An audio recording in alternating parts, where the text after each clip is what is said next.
ይህ የኢትዮጵያ ቴሌቪዥን ነው።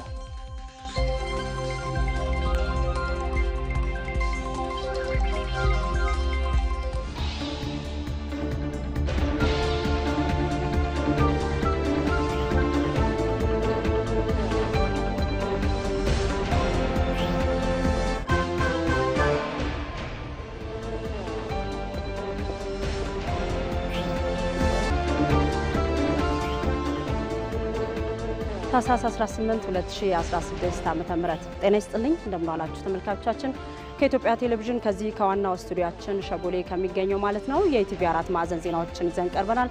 አበይት ርዕሶቹን አስቀድማለሁ።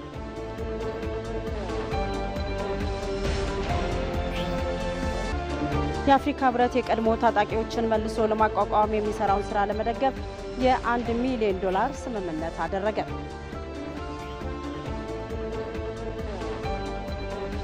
በኦሮሚያ ክልል ባህላዊ ፍርድ ቤቶች በአመት ከ300,000 በላይ የክስ ጉዳዮችን በመፍታት የመደበኛ ፍርድ ቤቶችን ጫና ያቀለሉ መሆኑን የክልሉ ጠቅላይ ፍርድ ቤት አስታወቀ።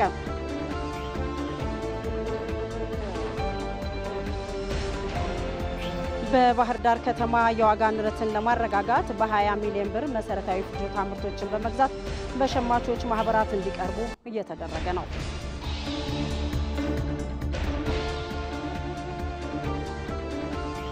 ከውጭ በእስራኤልና ሐማስ መካከል ተጠናክሮ በቀጠለው ጦርነት የተባበሩት መንግስታት ድርጅት ኃላፊነቱን ባለመወጣቱ በሁለቱ ተፋላሚ ወገኖች መካከል ከፍ ያለ ሰብአዊ እልቂት የተፈጠረ ስለመሆኑ ተገለጸ።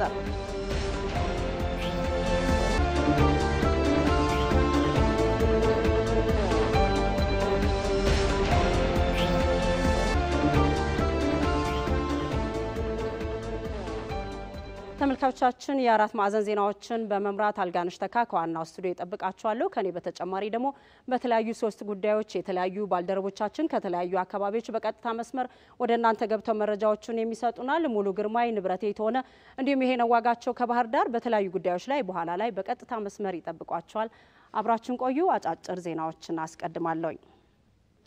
የኑሮ ውድነትና ሌሎች ጥያቄዎች ተገቢውን ምላሽ እንዲያገኙ ለሰላም ቅድሚያ ሰጥቶ መሰራት ይገባል ሲሉ አፈጉባኤ ታገሰ ጫፎ ተናገሩ።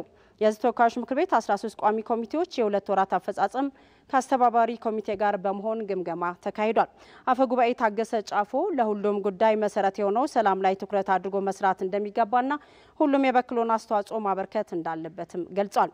ከህዝቡ የሚነሱ የኑሮ ውድነት፣ የመልካም አስተዳደርና ሌሎች ጥያቄዎች ተገቢውን ምላሽ እንዲያገኙና ለሰላም ቅድሚያ ሰጥቶ መስራት እንደሚገባም ነው የገለጹት። ለዚህም ትልቅ አስተዋጽኦ የሚኖረው የብሔራዊ ምክክር መድረክ በፍጥነት ወደ ስራ እንዲገባ አስፈላጊውን ድጋፍ ማድረግ እንደሚገባ ነው የተናገሩት። የሕዝብ ተወካዮች ምክር ቤት ምክትል አፈ ጉባኤ ወይዘሮ ሎሚ በድኦ በበኩላቸው በአጭር ጊዜ በርካታ ስራዎች የተከናወኑ መሆናቸውን ገልጸው በክትትልና ቁጥጥር ስራ የመጡትን ለውጦች በመገምገም ተጠያቂነት ያለው አሰራር እንዲኖር ማድረግ ይገባል ብለዋል። ሳውዲ አረቢያ ለኢትዮጵያ ዜጎች የሰጠችውን የስራ ስምሪት እድል በሰፊው እንደምትቀጥል አስታወቀች። የሀገሪቱ አስተዳደር ሚኒስትር ልዑል አብዱልአዚዝ ቢን ሳዑድ ቢን ናይፍ በሳውዲ አረቢያ የኢትዮጵያ አምባሳደር ሌንጮ ባቲን በጽህፈት ቤታቸው ተቀብለው አነጋግረዋል። ሚኒስትሩ ሳውዲ አረቢያ የሰጠችውን የስራ ስምሪት እድል በሰፊው እንደምትቀጥል ገልጸው ነገር ግን ህጋዊ ባልሆነ መንገድ የሀገሪቱን ድንበር ጥሰው የገቡና በማቆኛ የሚገኙ ዜጎችን በሚመለከት በጋራ መስራት እንደሚያስፈልግ ነው ያነሱት። ኢትዮጵያ በሳውዲ አረቢያ ታሪካዊ ወዳጅና ጥብቅ አጋር መሆኗን አንስተው ለሁለቱ ሀገራት መካከል ስላለው የንግድ የትምህርትና ቀጠናዊ ትብብርም ተወያይቷል። አምባሳደር ሌንጮ ባቲ በበኩላቸው በሳውዲ አረቢያና በኢትዮጵያ መካከል የተሻሻለ የመጣውን የሁለትዮሽ ግንኙነት አድንቀው በቀጣይም ከዜጎች ጉዳይ ባለፈ በሌሎች የትብብር መስኮች በጋራ ለመስራት በኢትዮጵያ በኩል ፍላጎት መኖሩን ነው የገለጹት። በቀጣይም በሀገራቱ መካከል ሊኖሩ የሚገባቸው የትብብር መስኮች ዙሪያ መምከራቸውን በሪያድ ከሚገኘው የኢትዮጵያ ኤምባሲ ያገኘነው መረጃ ያመለክታል። ተመልካቾቻችን ከኢቲቪ 4 ማዕዘን ዜናዎች ጋር አብራችን ቆዩ። ለሁለተኛው ትውልድ የዲያስፖራ ዜጎቻችን ከታህሳስ 20 እስከ መስከረም 20 በ3 ዙር ወደ ሀገራቸው እንዲመጡ ተጋብዘዋል። ባህላቸውን፣ ታሪካቸውን እንዲያውቁ፣ ሀገራቸውን እንዲወዱና መጥተው ሀገራቸውን እንዲያገለግሉ በማሰብ ነው።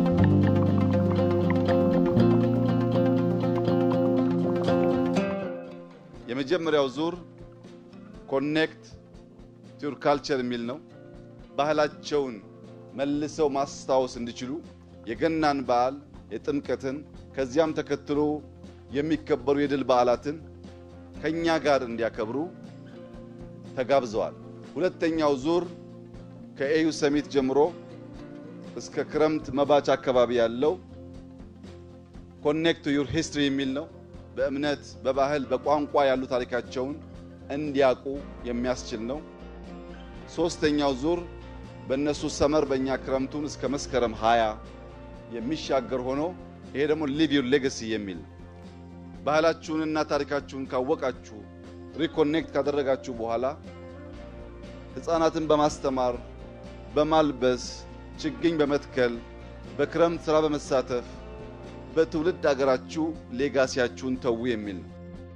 ኢትዮጵያ የኛም የነሱም ናት። መተው ኤክስፒሪየንስ እንዲያደርጉ መተው እንዲያዩ የኢትዮጵያ መንግስትና ሕዝብ ይጋብዛቸዋል።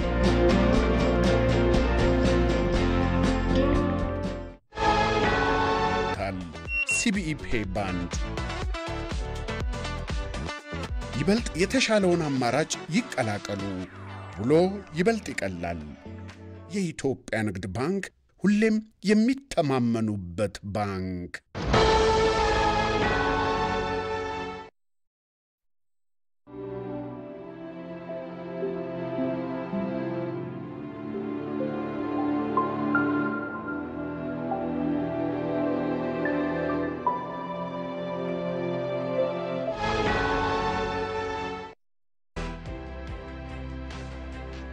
የግብርና ፋይናንስን በማቅረብ ቀድመን ዘመናዊ ምርታማነትን ያቀጣጥልን።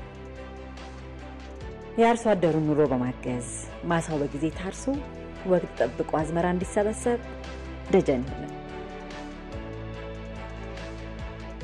ከአንድ ክፍለ ዘመን በላይ በተሻገሩ ጉዟችን እርሻው እንዲዘምን፣ ኢንዱስትሪው እንዲስፋፋ፣ ለሀገራችን ዋልታ ለሆኑ ስራዎች ማገር ይሁን። ለበርካቶች የሥራ ዕድል ይፈጠር። ከታታሪዎችና ከጠንካራዎች ጋር ሆነን 115 ዓመታትን ይዘልቅ። አሁንም በአብሮነት ወደፊት። የኢትዮጵያ ልማት ባንክ የልማት አጋሩ። የአራት ማዕዘን ዜናዎቻችን ቀጥለዋል። የሱዳን ፈጥኖ ደራሽ ሰራዊት አዛዥ ጀነራል መሐመድ ሐምዳን ዳጋሎ ዛሬ ረፋድ አዲስ አበባ ገብቷል። ምክትል ጠቅላይ ሚኒስትርና የውጭ ጉዳይ ሚኒስትር አቶ ደመቀ መኮንን በቦሌ ዓለም አቀፍ አውሮፕላን ማረፊያ በመገኘት ለጀነራሉ አቀባበል ማድረጋቸውን የውጭ ጉዳይ ሚኒስቴር መረጃ ያመለክታል። ተመልካቾቻችን ካፍታ ቆይታ በኋላ ስንመለስ የግል ተበዳይ የሆነችውን ጸጋ በላቸውን በመጥለፍና አስገድዶ በመድፈር የወንጀል ድርጊት የተከሰሰው ሳጅን የኋላ መብራቴ ወልደማርያም በ16 ዓመት ጽኑ እስራት እንዲቀጣ ፍርድ ቤት መወሰኑን የተመለከተ ዘገባ በኋላ ላይ ይኖረናል።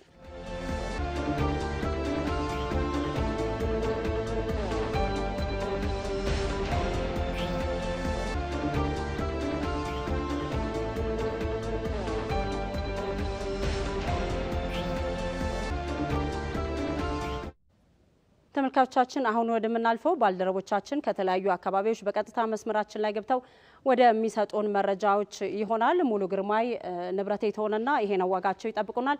ሙሉ ነው ማስቀድሞ ከዛ በፊት መግቢያውን ላንብበው። የአፍሪካ ህብረት የቀድሞ ታጣቂዎችን መልሶ ለማቋቋም የሚሰራውን ስራ ለመደገፍ የ1 ሚሊዮን ዶላር ስምምነት አደረገ። ስምምነቱም የአፍሪካ ህብረት ተወካይ ከብሔራዊ ታድሶ ኮሚሽነር አምባሳደር ተሾመ ቶጋ ጋር ተፈራርሟል። የሰሜኑ ጦርነት የአፍሪካን ችግር በአፍሪካዊ መፍትሄ መርህ በሰላም ስምምነት መቋጨቱም የሚታወስ ነው። የስምምነቱ አካል የሆነው ታጣቂዎችን ትጥቅ ማስፈታት፣ መበተንና መልሶ ማቋቋም ስራ የአፍሪካ ህብረት ለመደገፍ ነው ስምምነቱ የተካሄደው። የቀድሞ ታጣቂዎችን መልሶ ለማቋቋም ሀብት የማከናወን ስራ የተለያዩ አካላት ለመደገፍ ፍላጎት ማሳየታቸውንም አምባሳደር ተሾመ ቶጋ ገልጸዋል።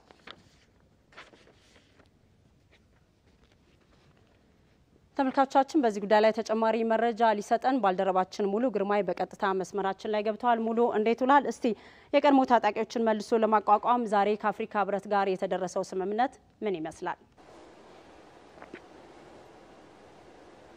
መልካም አልጋነሽ፣ በዛሬው ዕለት የአፍሪካ ህብረት ብሔራዊ ተሃድሶ ኮሚሽን ጋር ነው እንግዲህ ስምምነቱን ያደረገው። በዋናነት ደግሞ ከዚህ በፊት እንደሚታወቀው ጥቅምት 23 2015 ዓመተ ምህረት የሰሜኑ ጦርነት በሰላም እንዲቋጭ ከማድረግ አንፃር በፕሪቶሪያ ስምምነት መደረጉ ይታወሳልና እዛ ስምምነት ላይ በዋናነት አንደኛው አካል የቀድሞ ታጣቂዎች ትጥቃቸውን እንዲፈቱ እንዲበተኑና መልሶ ከማቋቋም አንፃር የሚሰራው አንዱ አካል ስለመሆኑ የተገለጸው። ታዲያ ይህንን ለማስፈጸም ደግሞ ኢትዮጵያ በዋናነት ያቋቋመችው የኢትዮጵያ ብሔራዊ ተሃድሶ ኮሚሽንም የሚጠቀስ ነው። በዛሬው ዕለት ደግሞ አጠቃላይ ባለው ሂደት ውስጥ ይህ ብሔራዊ ተሃድሶ ኮሚሽን የሚያደርገውን አጠቃላይ የሀብት ማሰባሰብ ድጋፍ ጋር በተያያዘ የአፍሪካ ህብረትም ይህንኑ ለመደገፍ ነው የ$1 ሚሊዮን የስምምነት ድጋፍ በዛሬው ዕለት ፊርማ የተከናወነው። እንግዲህ እንደሚታወቀው የአፍሪካ ህብረት ከዚህ ቀደም የነበረውን የሰሜኑ ጦርነት ለ2 ዓመት ያህል የተካሄደውን የሰሜኑ ጦርነት በሰላም እንዲፈታ ከማድረግ አንፃር በማስተባበር ወደ ሰላም ሁለቱ ተደራዳሪ ኃይሎች ወደ ሰላም እንዲመጡ ማድረጉም የሚታወስ ነውና ይህ ደግሞ በዋናነት የአፍሪካን ችግር አፍሪካዊ መፍትሄ ከመስጠት አንፃር የተሰራ ዋነኛውም ምሳሌ ሆኖ የሚሰራ ስለመሆኑ የተገለጸውና ይህ አጠቃላይ ደግሞ የሰላም ሂደቱ ሙሉ ለሙሉ ተፈጻሚ እንዲሆን ከማድረግ አንፃር የአፍሪካ ህብረት ቁርጠኝነቱን አጠናክሮ እንደሚቀጥል ነው በዛሬው ዕለት ስምምነቱን ያደረጉት የፖለቲካ የሰላምና የደህንነት ኮሚሽነሩ የተናገሩት። አጠቃላይ ባለው ሂደት ውስጥ እንግዲህ የብሔራዊ ተሃድሶ ኮሚሽን ከዚህ ቀደም በዋናነት የተካሄደው አንደኛው ስራ ታጣቂዎችን ትጥቅ ማስፈታት ነው። ከዚህ በኋላ ደግሞ የሚኖሩት ታጣቂዎችን መበተንና መልሶ ከማቋቋም አንፃር የሚሰሩ ስራዎችን አጠቃላይ ከመደገፍ አንፃር የሀብት ማከናወን ወይም ማሰባሰብ ስራ እየተከናወነ ስለመሆኑ የተገለጸውና በዛሬው ዕለትም የአፍሪካ ህብረት የ$1 ሚሊዮን ድጋፍ ስምምነት ነው የተደረገው። እንግዲህ በቀጣይም አጠቃላይ ባለው ሂደት ውስጥ የተለያዩ አካላቶች ይህንኑ ስራ ለማከናወን የሚደረጉ ስምምነቶችም እንደሚከናወኑ የተገለጸውና ይህንን ድጋፍ ለማድረግም የአውሮፓ ህብረት የ$16 ሚሊዮን በቀጣይ እንደሚያደርግ ነው እንግዲህ የኮሚሽነሩ የተሃድሶ ኮሚሽነር አምባሳደር ተሾመ ቶጋ የተናገሩትና ሌሎችም የኢትዮጵያ አጋር አካላት ይህንኑ ስራ ለመደገፍ ፍላጎትም እያሳዩ ስለመሆኑ የገለጹት። ለሙሉ አመሰግናለሁ። እንቀጥላለን ተመልካቾቻችን። በባህር ዳር ከተማ የዋጋ ንረትን ለማረጋጋት በ20 ሚሊዮን ብር መሰረታዊ የፍጆታ ምርቶችን በመግዛት በሸማቾች ማህበራት እንዲቀርቡ እየተደረገ ነው። ለመጪዎቹ የገናና የጥምቀት በዓላት የእርድ እንስሳትን በስፋት ለሸማቹ ለማቅረብ እየተሰራ መሆኑንም የባህር ዳር ከተማ ንግድና ገበያ ልማት መምሪያ አስታውቋል። የባህር ዳር ከተማ አስተዳደር በከተማዋ የኑሮ ውድነትን ለማረጋጋት 60 ሚሊዮን ብር መድቦ ምርቶችን በሸማቾች ማህበራት በኩል እንዲቀርቡ እየተደረገ ስለመሆኑም ነው የተገለጸው። በከተማዋ የቤት ኪራይ ጭማሪን ላልተወሰነ ጊዜ የሚገድብ መመሪያ ጸድቆ ወደ ስራ መገባቱንም የባህር ዳር ከተማ ንግድና ገበያ ልማት መምሪያ ምክትል ኃላፊ ወይዘሮ ገነት አሰፋ ተናግረዋል። ሪፖርተራችን ይሄ ነው ዋጋቸው በቀጥታ መስመራችን ከባህር ዳር አግኝተናል። ከሱ ጋር ቆይታ አድርጋለሁ። ይሄ ነው እንዴት ውልሃል? እስቲ ቀደም ሲል እኔም ለመግለጽ እንደሞከርኩት በመጪው ሳምንታት የገናና የጥምቀት በዓላት በክርስትናው እምነት ዘንድ ይከበራልና እስቲ በከተማዋ ያለው በባህር ዳር ማለት ነው የገበያ እንቅስቃሴ ምን ይመስላል? የምርቶችን ዋጋ ለማረጋጋትስ በከተማው እየተሰሩ ያሉ ስራዎች ምንድናቸው?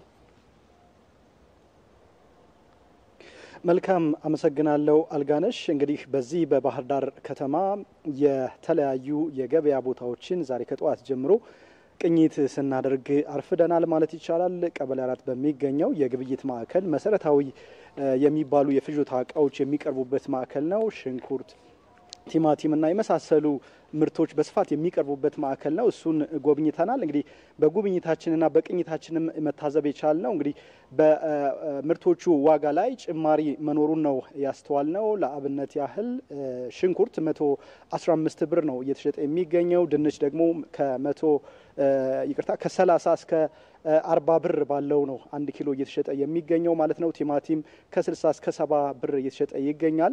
ነጭ ሽንኩርት 230 ብር ነው እየተሸጠ የሚገኘው። ከዛ ባሻገር ደግሞ ዘይት 5 ሊትር ከ850 እስከ 950 በከተማ ውስጥ እየተሸጠ መሆኑን ነው ባደረግነው የገበያ ቅኝት ያረጋገጥ ነው። እንግዲህ ይሄ የሚያሳየው ከዚህ በፊት ከነበሩት ጊዜያት አሁን ላይ ጭማሪዎች እየታዩ መሆናቸውን ነው ማስተዋል የቻልነው ማለት ነው። ለዚህ ጭማሪ ደግሞ እንግዲህ እንደ ሀገርና በዓለም አቀፍ ደረጃም ያሉ ሁኔታዎች እንደ ምክንያት ከመነሳታቸው ባሻገር ደግሞ እዚህ ባህር ዳርና አካባቢው ላይ ያለው የጸጥታ ችግር ምርቶችን እንደ ልብ ወደ ከተማ ለማስገባት አጠቃላይ የኢኮኖሚ እንቅስቃሴው በነጻነት እንዲዘዋወር ከማድረግ አኳያ ጫና እያሳደረ ከመሆኑ ጋር ተያይዞ የመጣ ጭማሪ መሆኑን ነው መጥቀስ የሚቻለው ማለት ነው። ጤፍና የመሳሰሉ ለምግብነት የሚውሉ ሰብሎችም ወደ ባህር ዳር ከተማ ከተለያዩ ከዙሪያው አካባቢዎች ለማስገባት አስቸጋሪ መሆኑን ጭምር ነው መረዳት የቻልነው ባደረግነው ቅኝት ማለት ነው። ስለዚህ ይህንን የመሰረት ባደረገ መልኩ የኑሮ ውድነቱን ለማረጋጋት ደግሞ የባህር ዳር ከተማ አስተዳደር የተለያዩ ስራዎችን እያከናወነ መሆኑን በባህር ዳር ከተማ አስተዳደር ንግድና ገበያ ልማት መምሪያ ምክትል ኃላፊ የሆኑት ወይዘሮ ገነት አሰፋ ነግረውናል። ከዚህም ውስጥ የከተማ አስተዳደሩ ወደ 60 ሚሊዮን የሚሆን ብር በመመደብ ከተለያዩ የባህር ዳር ዙሪያና ከሩቀት ካሉ ቦታዎችም ጭምር ምርቶች ወደ ባህር ዳር ተገዝተው እንዲመጡና በሸማች ማህበራት በኩል እንዲከፋፈሉ የማድረግ ስራ እየተከናወነ መሆኑ ነው የተገለጸው ማለት ነው። አሁን ላይ በመጀመሪያ ዙር 20 ሚሊዮን ብር ወጪ የተደረገባቸው ምርቶች ወደ ከተማዋ ገብተው በ15 የሸማቾች ማህበራት በኩል እየተከፋፈሉ መሆኑን አስተውለናል። እኛም እንግዲህ በሸማቾች ማህበራት አካባቢም ተንቀሳቅሰን ማየት ችለናል። ፓስታ፣ መኮሮኒ፣ ዱቄትና የመሳሰሉ ዘይት የመሳሰሉ ምርቶችን ስኳርን ጨምሮ ማለት ነው በሸማቾች ማህበራት ግብይት ሲፈጸምባቸው ማስተዋል ችለናል። እንግዲህ በቅኝታችን ያረጋገጥነው ምንድነው ከሌሎች ከውጭ ላይ ካለው የገበያ ሁኔታ በተሻለ ሁኔታ በሸማቾች በኩል የሚቀርቡ ምርቶች በዋጋ ቅናሽ እንዳላቸው ነው ማስተዋል የቻልነው። ቢያንስ ከ10 ብር እስከ 50 ብር ባለው ልዩነት መኖሩን ማስተዋል ችለናል። እንግዲህ የከተማው ህብረተሰብ በእነዚህ የሸማች ሱቆች በመቅረብ በተሻለ ዋጋ በተመጣጣኝ ዋጋ ጥራት ያላቸው ምርቶችን ማግኘት እንደሚችል ጭምር ነው የሸማቾች ማህበራት ሰራተኞች የገለጹልኝ ማለት ነው።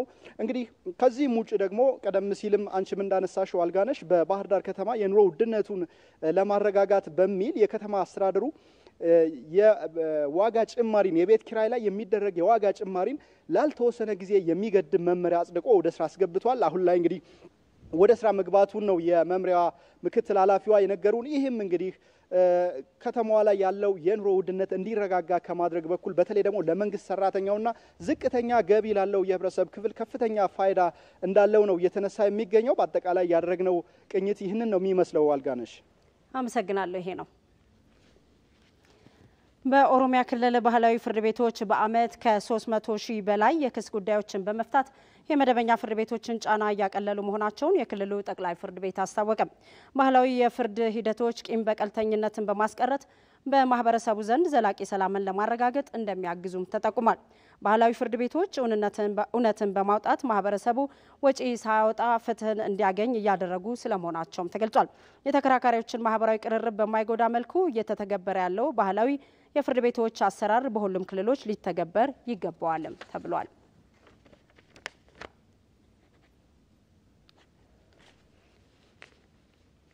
ተመልካቾቻችን በዚህ ጉዳይ ላይም ተጨማሪ መረጃ ሊሰጠን ባልደረባችን ንብረቴ ተሆነ በቀጥታ መስመራችን ላይ ገብቷል። ንብረቴ እንዴት ውልሃል? እስቲ ባህላዊ ፍርድ ቤቶች በተለይ ደግሞ በኦሮሚያ ክልል እየተተገበረ በመገኘቱ ማለት ነው በኦሮሚያ ክልል ፍትህን በማረጋገጥ መልኩ ምን ውጤት እያስገኙ ነው? አመሰግናለሁ አልጋነሽ። እንግዲህ በትላንትናው ዕለት ከኦሮሚያ ክልል ጠቅላይ ፍርድ ቤት ፕሬዝዳንት አቶ ገዛሊ አባሲመል ጋር ቆይታ አድርጌ ነበረ። ባለፉት 2 ዓመታት በተለይ መመሪያና አዋጅ ወጥቶላቸው መተግበር ከጀመሩ በኋላ የባህላዊ ፍርድ ቤቶች በክልሉ ውስጥ በተለይ መደበኛውን ፍርድ ቤት በማገዝ እንዲሁም ደግሞ ማህበረሰቡ እውነተኛ ላይ የተመሰረተና በተለይ የተከራካሪዎችን የማህበራዊ ቅርርብ በማይጎዳ መልኩ ፍትህን እያስገኘ ያለው የባህላዊ ፍርድ ቤት አሰራር በክልሉ ምን ውጤት ታመጣ በሚል ጥያቄዎችን አቅርቤላቸው ነበር። እሳቸው ያሉት ምንድነው ከዚህ ቀደም በተለይ በፍርድ ቤቶች አካባቢ ከፍተኛ መጨናነቅ ነበረ።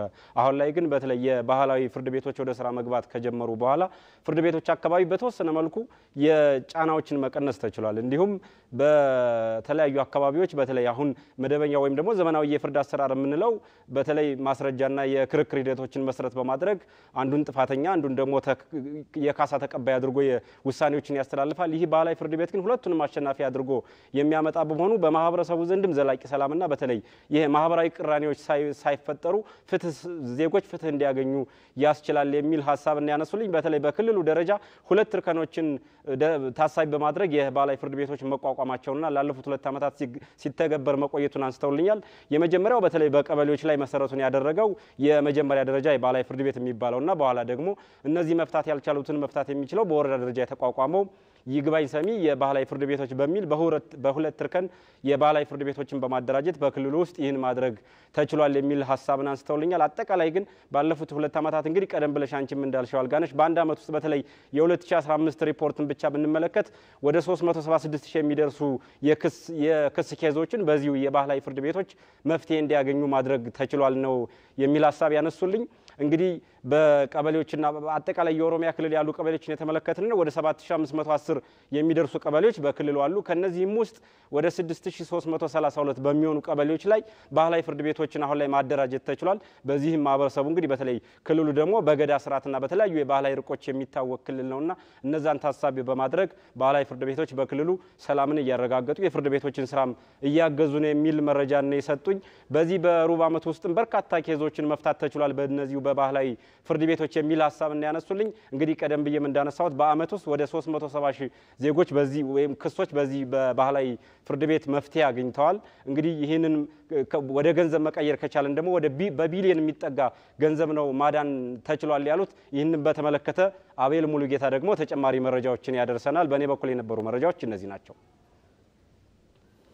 የኦሮሞ ሕዝብ ከጥንት ጀምሮ የፍትህ ስርዓትን የሚያሳድጉ ባህላዊ እሴቶችን አዳብሮ የኖረ ሕዝብ ነው። እነዚህ እሴቶቹ ፍትህና ርትዕን ከማስፈንም ባለፈ በሰላም አብሮ ለመኖር ለማደግና ለመተባበር ከፍተኛ ሚና ያላቸው ናቸው። እነዚህ ባህላዊ ፍርድ ቤቶችን እውቅና ሰጥቶ እንዲያገለግሉ ማድረግ ህገ መንግስታዊ መብት ቢኖርም ጥቅም ላይ ሳይውል ረጅም ጊዜንም ወስዷል። በኢፌድሪ ህገ መንግስት አንቀጽ 78 እና በክልሉ ህገ መንግስት አንቀጽ 61 ላይ በጨፌ ኦሮሚያ እውቅና እንዲሰጣቸው የተቀመጠው ድንጋጌ ሳይተገበር 30 ዓመታትም ተቆጥረዋል። በ2013 ላይ ግን የጨፌ ኦሮሚያ ለባህላዊ ፍርድ ቤቶች እውቅናና ማቋቋሚያ አዋጅን አውጥቶ ድንጋጌውን ወደ ተግባርም ለውጦታል። ይህንን የህገ መንግስቱን ድንጋጌ መሬት ላይ ማውረድ ለሚያስችሉ አዋጆችና ደንቦች አልነበሩም። ይህንን መነሻ በማድረግ 2013 ላይ ጨፌ ኦሮሚያ የባህል ፍርድ ቤቶችን የማቋቋምና እውቅና የመስጫ አዋጅ 240/2013 የሚባል አዋጅ ደንግጎ ወደ ተግባር የተገባበት ሁኔታ ነበር። ባህላዊ ዳኝነት በአዋጅ ከተቋቋመ በኋላ በኦሮሚያ ብሔራዊ ክልል ውስጥ በሚገኙ ከ7510 በላይ ቀበሌዎች 6232 ቀበሌዎች ላይ የባህል ፍርድ ቤቶች ተደራሽም ሆኗል። 6199 የመጀመሪያ የባህል ፍርድ ቤቶች በቀበሌዎችና 310 የይግባኝ ሰሚ ባህላዊ ፍርድ ቤቶች በወረዳዎች ላይም ወደ ስራ ገብተዋል። ይህም የተቀላጠፈ የዳኝነት አገልግሎት እውን እንዲሆን ማገዙ ይነገራል። ተደራሽነቱንም አስፍቷል። ከፍተኛ የፍትህ ደንቃራ ሆኖ የምናገኘው የሐሰት ማስረጃና ምስክርነት ጉዳይ ነው። በመደበኛ ፍርድ ቤቶች ጋር ትልቅ ተግዳሮት እየሆነ ያለ ጉዳይ ነው።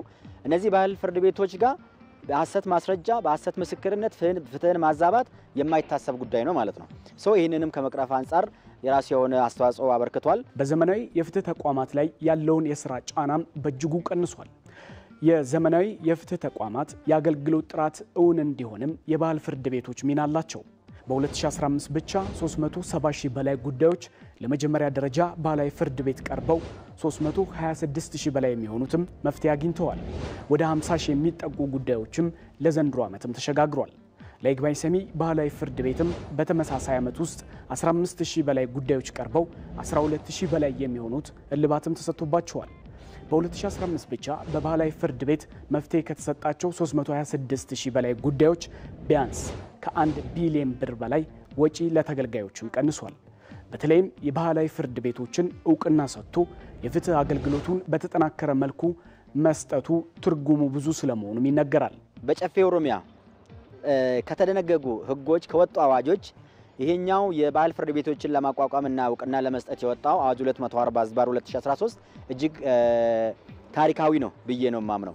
ህዝቡን ወደ ቀድሞ እሴቱ ባህሉ ስርዓቱ በመመለስ የገዳን ስርዓት እንደገና ወደ ቦታው ከመመለስ አንጻር ያለው ትርጉም ቀላል ስላልሆነ እጅግ ትልቅ ነው ብዬ ነው ማምነው ማለት ነው። ባለፈው 2015 በክልሉ በምዕራብ ሐረርጌ ዞን በመደበኛ ፍርድ ቤት ፍቺ የተፈጸመባቸውን ትዳሮች ባህላዊ ፍርድ ቤት መልሰው ከመሰረቱ ማኑረዋል።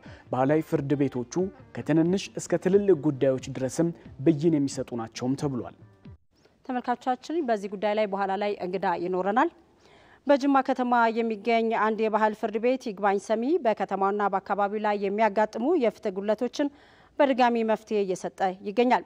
ከይግባኝ ሰሚ የባህል ፍርድ ቤት ሰብሳቢ ጋር አቤል ሙልጌታ ቆይታ አድርጓል። ከራስ አንደበት እንደሚከተለው ይቀርባል።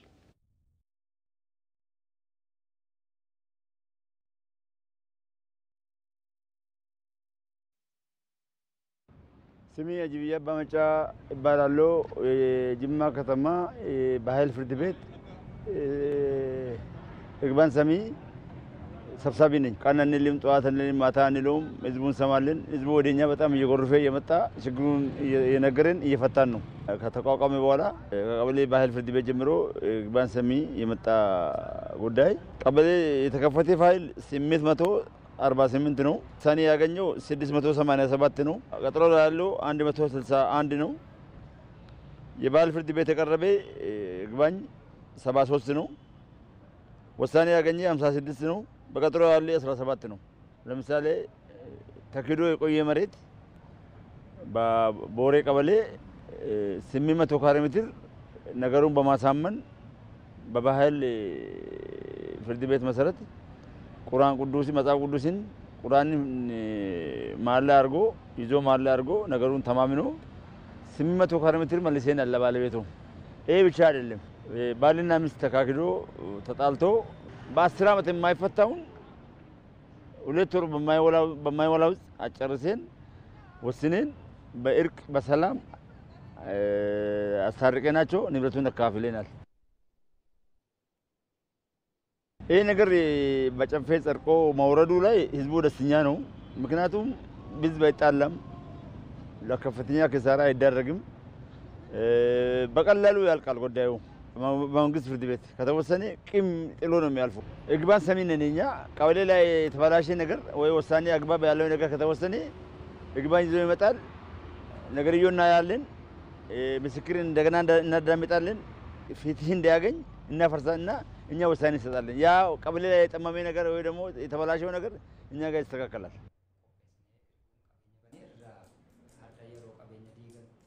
ሰው ራሱን ቆሞ ያያል።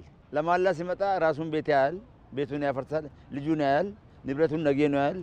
ነገ ደግሞ ለፈጣሪ ይቀርባል፣ ይጠየቃል እነዚህ ከዋሽ። ስለዚህ ያንን እንዳይዋሽ በመጽሐፍ ቅዱስ በቁርአን ማላ ይደረግና ይፈጽማል። ሙሉ አይደለም ህጉ፣ አንዳንድ ቦታ ላይ ክፍተት አለው።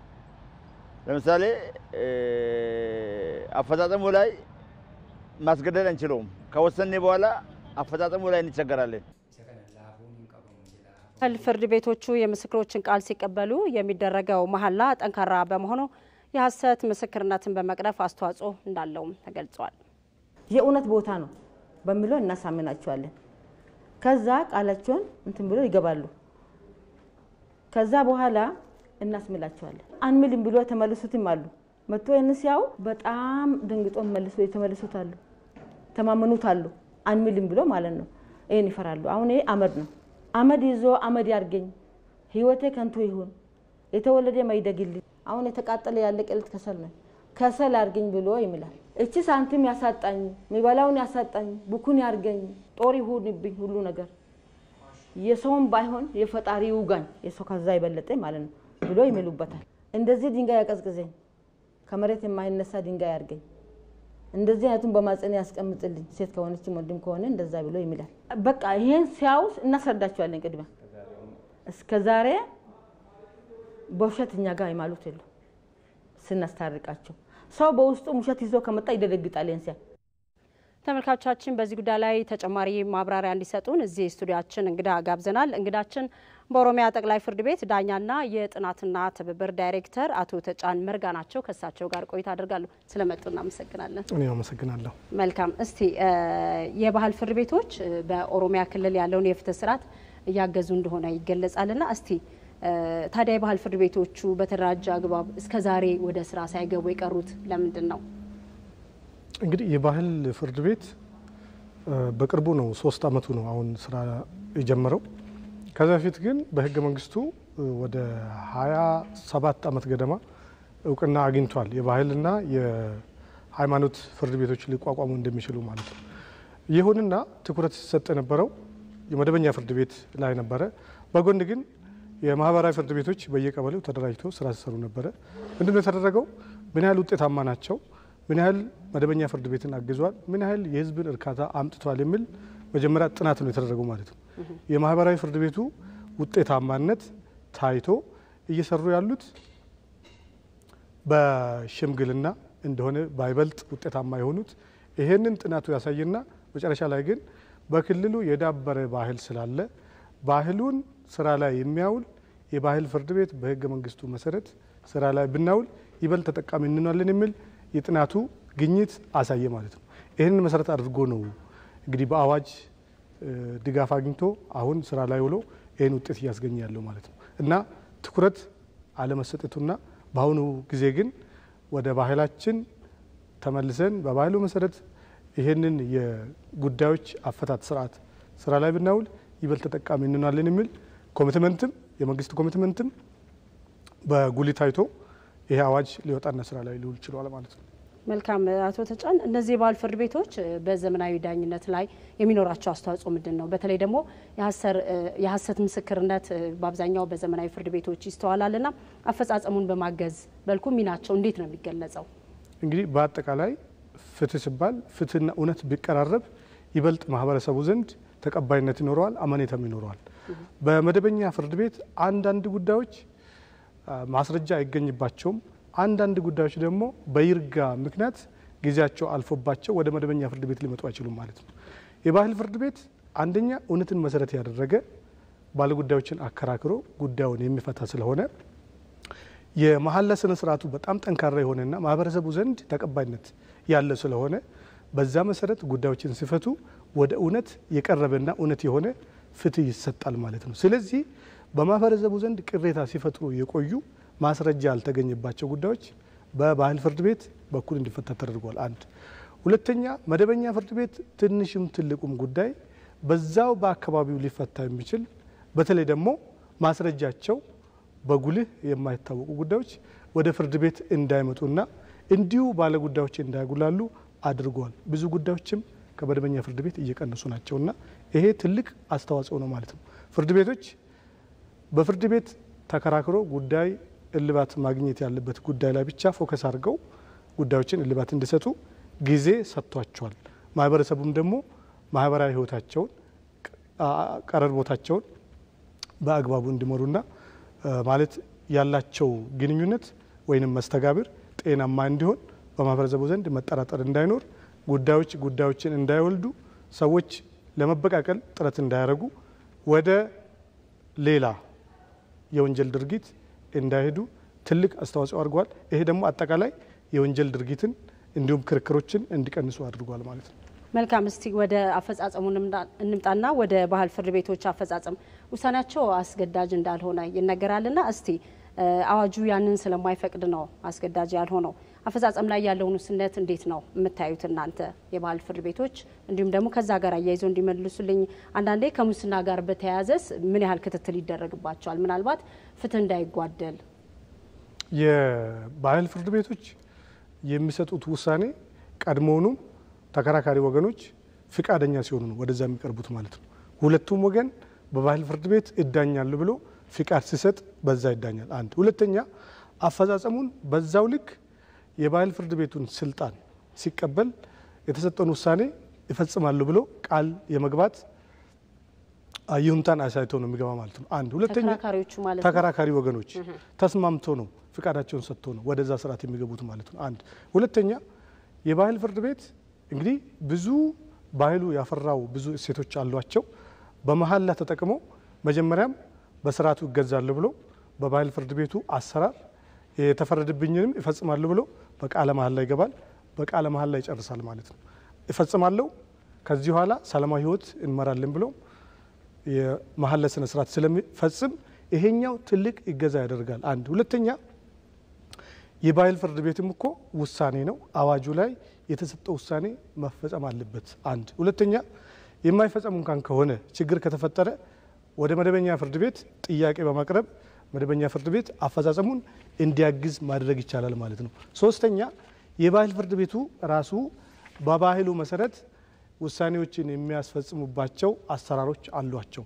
ያንን አሰራር ተጠቅሞ ማስፈጸም ይችላልና ብዙ ምክንያቶች አሉ የሚያስፈጽሙባቸው አጋጣሚዎች ይሄንን ሁሉ ተጠቅሞ ማስፈጸም ይችላል ማለት ነው። ከሙስና ጋር በተያያዘ መጨረሻ ላይ ባጭሩ ይግለጹልኝ። ፍትህ እንዳይጓደል ሙስና እንዴት ነው የምትከታተሉት? ምናልባት የሙስና ተግባር እንግዲህ የስነ ምግባር እንዲሁም እሴቶችን ጠብቆ የአሰራር ስርዓት አለው አንድ። ሁለተኛ በእያንዳንዱ ድርጊቱ ስነ ምግባርን የጠበቀ አሰራር እንዲኖር ህጉ አስቀምጧል። ይህንን አጉድፎ የሚገኝ ከሆነ በየትኛውም በኩል በሚመጣ ጥቆማ መሰረት ጉዳዩ ተጣርቶ ሽማግሌው ከስራው እንዲነሳ ይደረጋል። ይሄ ደግሞ ለህዝብ ይቀርብና ውሳኔ ያገኛል ማለት ነው። መልካም። በኦሮሚያ ጠቅላይ ፍርድ ቤት ዳኛና የጥናትና ትብብር ዳይሬክተር አቶ ተጫን መርጋ ስቱዲዮ መጥተው ለሰጡን መረጃ አመሰግናለሁ። መልካም ቀን። እኔም አመሰግናለሁ።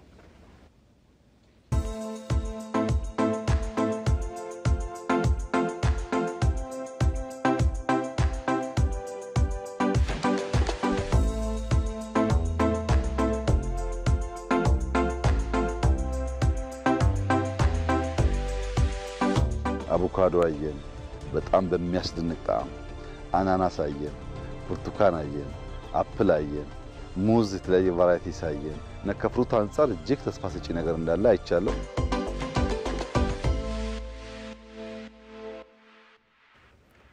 ከኢትዮጵያ ቴሌቪዥን የኢቲቪ 4 ማዕዘን ዜናዎች ቀጥለዋል። ተመልካቾቻችን አበይት ጉዳዮችን በድጋሚ እናስታውሳችሁ። የአፍሪካ ህብረት የቀድሞ ታጣቂዎችን መልሶ ለማቋቋም የሚሰራውን ስራ ለመደገፍ የ$1 ሚሊዮን ስምምነት አደረገ።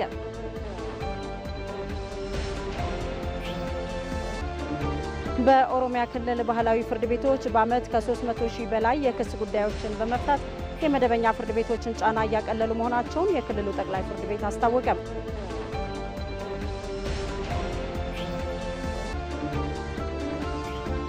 በባህር ዳር ከተማ የዋጋ ንረትን ለማረጋጋት በ20 ሚሊዮን ብር መሰረታዊ የፍጆታ ምርቶችን በመግዛት በሸማቾች ማህበራት እንዲቀርቡ እየተደረገ ነው።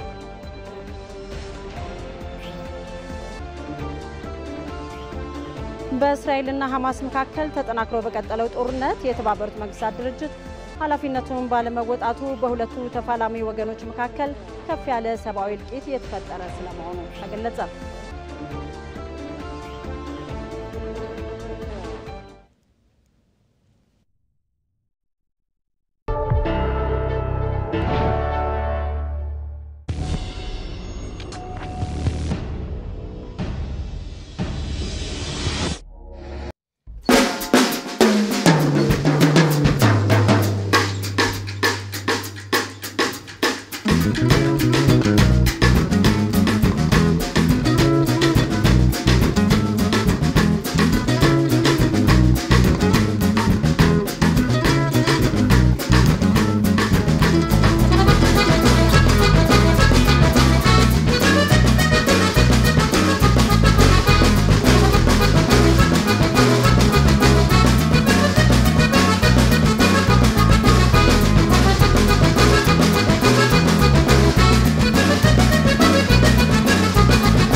ነግራችሁ ይኖራል። ለሀገር እድገት ጡብ ያቀበሉ ያልተዘመረላቸው ጀግኖችን ደግሞ በሰው አለ ቅንብራችን እናስቃኛችሁ። ሻምበል እሸቱ ገብረ ማርያም እባላለሁ። የቀድሞ ሰራዊት አባል ነኝ። የኢቲቪ ማህደር ዝግጅታችን ስመጥሯን አርቲስት ሂሩት በቀለን ይዘክራል። በጣም ያኮራኛል ኢትዮጵያዊነት የሀገሬ ፍቅር ጠልቆ በስሜት። የኢቲቪ አመሻሽ አጀንዳ ዜና ቱሪዝም ላይ ትኩረቱን አድርጓል። በሪፖርተር ውሎ የቱሪስት መዳረሻ ስፍራዎችን የምሽት ድባብ ምን እንደሚመስል እናስቃኛችኋለን። በዓለም አቀፍ ዘገባችን የዲሞክራቲክ ሪፐብሊክ ኮንጎ ምርጫን እንመለከታለን። በሕግ ሚዛን ዘገባችን በአማራ ክልል ሰሜን ሸዋ ዞን የከተማ መሬት የዘረፉ ግለሰቦች ላይ ስለተጣለው ቅጣት የምንላችሁ አለ። የማህበራዊ ሚዲያ ቅኝት፣ ሳይንስና ቴክኖሎጂ፣ የድንቃ ድንቅ ዘገባ እንዲሁም ስፖርትና ጥበባት ሰዓታቸውን ጠብቀው ይቀርባሉ። ኢቲቪ አመሻሽ አዳዲስና ወቅታዊ መረጃዎችን አካቶ ከሰለሞን ኃይለ ኢየሱስና መታሰቢያ ደረጀ ጋር ምሽት ከ12 ሰዓት ጀምሮ ይጠብቃችኋል። የኢቲቪ 4 ማዕዘን ዜናዎቻችን አሁንም ቀጥለዋል። በአማራ ክልል በቀጣይ ቀናት እንደ ሀገር በክርስትና እምነት ተከታዮች ዘንድ የሚከበሩትን የገና የጥምቀትና ሌሎች በዓላት ሃይማኖታዊና ባህላዊ እሴታቸውን ጠብቀው እንዲከበሩ በቂ ዝግጅት መደረጉ ተገልጿል። ተመልካቾቻችን በዚህ ጉዳይ ላይ ተጨማሪ መረጃዎችን እንዲሰጡን የክልሉ ባህልና ቱሪዝም ቢሮ ኃላፊ የሆኑትን አቶ ጣሂር መሐመድን በቀጥታ መስመራችን ከባህር ዳር ስቱዲዮ አግኝተናቸዋል። አቶ ጣሂር ስለመጡ እናመሰግናለን። ወደ ጥያቄ ሲገባ እስቲ በቀጣይ እንደሚታወቀው የገናና የጥምቀት በዓል እንዲሁም ሌሎች በዓላት ይከበራሉና እስቲ በክልሉ የተደረገው የቅድመ ዝግጅት ስራ ምን ይመስላል? ከሱን ጀምር። አመሰግናለሁ። እንግዲህ በቀጣይ ወራት የሚከወኑ ባህላዊና ሃይማኖታዊ ሁነቶች በየዓመቱ በድምቀት ይከበራሉ በክልላችን። በዘንድሮ ዓመት ደግሞ እንደተለመደው እነዚህን በዓላት በድምቀት ለማክበር ቀደም ሲል በክልላችን ውስጥ በነበረው አንዳንድ የጸጥታ ችግሮች ምክንያት የተወሰኑ የዝግጅት ስራዎቻችን ላይ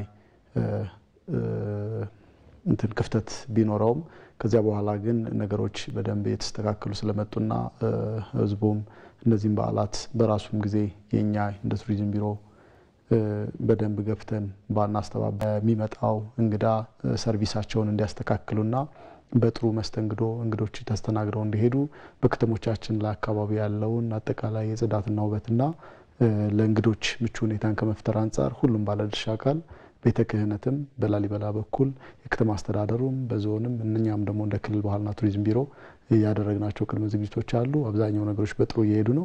የሆቴል ባለቤቶች፣ አስጎብኚዎችና መሰል ደግሞ ባለድርሻ አካላትም የተገቢውን የሆነ ስራ እየሰሩ ነው። እንደተለመደው በተወሰነ መንገድ አንዳንድ ከትራንስፖርቴሽን ጋር የተያያዙ ጉዳዮችንም ዘንድሮ በተሻለ ሁኔታ ለማክበር በተለይ ከገናል ማለት ነው።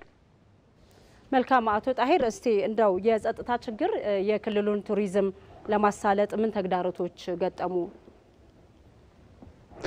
አዎ እንግዲህ የክልላችን ቱሪዝም ሰፋ ስናደርገው የሀገራችን ቱሪዝም ባለፉት ዓመታት በተፈጠሩ በርካታ ሰው ሰራሽና ተፈጥሯዊ ችግሮች ምክንያት በከፍተኛ ሁኔታ ተጎድቷል። ያ ማለት ክልላችንም ከኮቪድ በኋላ የሰሜኑ ጦርነት ከዚያም በኋላ አሁን ያለው የውስጥ ችግር ከሰሜኑ ጦርነት በኋላ ቢያንስ በሀገር ውስጥ ቱሪስት መነቃቃት ተፈጥሮ ቢያንስ እሱን የሀገር ውስጡን ማነቃቃት ችለን እሱ ደግሞ ለዓለም አቀፍ ጎብኚዎች ጥሩ የሆነ የፕሮሞሽን የማስታወቂያ ስራ እንዲሆን ነበር በእኛ በኩል ሀሳባችን። እሱንም ታሳቢ አድርገን በርካታ ለውጦች ነበሩት በ2014 እና 15 ዓመተ ምህረት። ዘንድሮ ዓመት ግን ደግሞ በውስጥ በክልላችን ውስጥ በተፈጠሩ የጸጥታ ችግሮች ምክንያት ባሰብነው ልክ ከሐምሌ ጀምሮ ያሉትን ሃይማኖታዊና ህዝባዊ በዓላትን በተመሳሳይ በጥሩ ሁኔታ አክብሮ ከሻደይ አሸንዲ የሶለል ጀምሮ ከእንግጫ ነቀላ በክረምቱ ወራት ጀምሮ አሁን እስካለን በሲዝን ድረስ በክልላችን በርካታ የሆነ የውጭና የሀገር ውስጥ ጎብኚዎች የሚገቡበት ወራት ነበር። እነዚህ በተፈጠረው የጸጥታ ችግር ምክንያት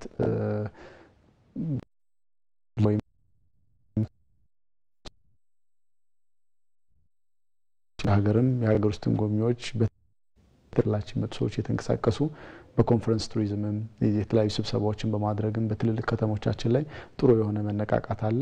ያለው ማስተማማኝ የጸጥታ ሁኔታ በቀጣይ ወራት ይህን ነገር በደንብ በተጠናከረ ሁኔታ እንድንሰራ እድል የሚሰጥ ነው።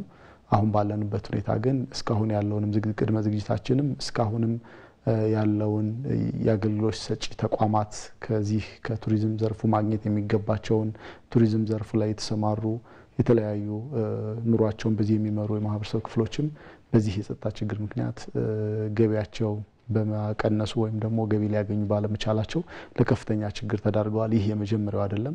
ከኮቪድ ጊዜ ጀምሮ በጣም ሲደቆስ የቆየ ኢኮኖሚ ስለሆነ ሀገራችን ከውጭ ምንዛሪ ማግኘት ያለባት እንዳለ ሆኖ ነገር ግን በሀገር ውስጥም በውጭ ሀገር ጎብኚዎችን በኩል ወደ ክልላችን ሰዎች ሲመጡ ከዝቅተኛው እስከ ከፍተኛው ድረስ የአገልግሎት ሰጪ ተቋማት ድረስ ከፍተኛውን ጠቀሜታ ስለሚያገኙ ኢኮኖሚያዊ ፋይዳው ከፍተኛ ስለሆነ ካለው ማህበራዊና ፖለቲካዊ ፋይዳ ባሻገር ማለት ነው ያንን በክልላችን በኩል በከፍተኛ ሁኔታ አጠነው ቆይተናል።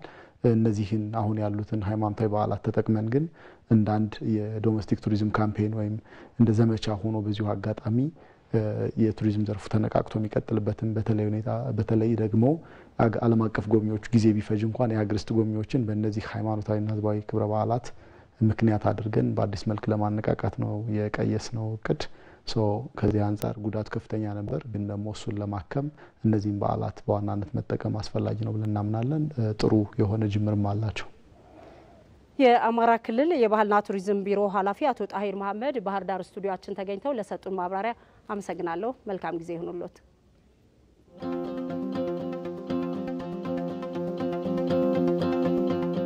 ለሁለተኛው ትውልድ የዲያስፖራ ዜጎቻችን ከታህሳስ 20 እስከ መስከረም 20 በሶስት ዙር ወደ ሀገራቸው እንዲመጡ ተጋብዘዋል።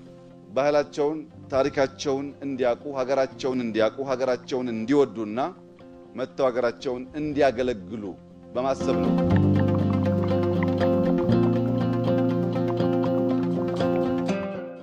የመጀመሪያው ዙር ኮኔክት ቱር ካልቸር የሚል ነው። ባህላቸውን መልሰው ማስታወስ እንዲችሉ የገናን በዓል፣ የጥምቀትን ከዚያም ተከትሎ የሚከበሩ የድል በዓላትን ከኛ ጋር እንዲያከብሩ ተጋብዘዋል። ሁለተኛው ዙር ከኤዩ ሰሚት ጀምሮ እስከ ክረምት መባቻ አካባቢ ያለው ኮኔክት ዩር ሂስትሪ የሚል ነው። በእምነት፣ በባህል፣ በቋንቋ ያሉ ታሪካቸውን እንዲያቁ የሚያስችል ነው። ሶስተኛው ዙር በእነሱ ሰመር በእኛ ክረምቱን እስከ መስከረም 20 የሚሻገር ሆኖ ይሄ ደግሞ ሊቭ ዩር ሌጋሲ የሚል ነው። ባህላችሁንና ታሪካችሁን ካወቃችሁ ሪኮኔክት ካደረጋችሁ በኋላ ሕፃናትን በማስተማር በማልበስ ችግኝ በመትከል በክረምት ስራ በመሳተፍ በትውልድ አገራችሁ ሌጋሲያችሁን ተው የሚል ነው። ኢትዮጵያ የኛም የነሱም ናት። መተው ኤክስፒሪየንስ እንዲያደርጉ መተው እንዲያዩ የኢትዮጵያ መንግስትና ሕዝብ ይጋብዛቸዋል።